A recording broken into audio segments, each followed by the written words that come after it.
అన్నీ కూడా చూశాను.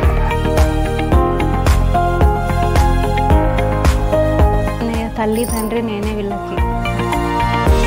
ఇద్దరు బిడ్డల్ని చదివించడానికి నేను వాళ్ళు ఎంత వచ్చేది అంతవరకు బాధ్యత నాది.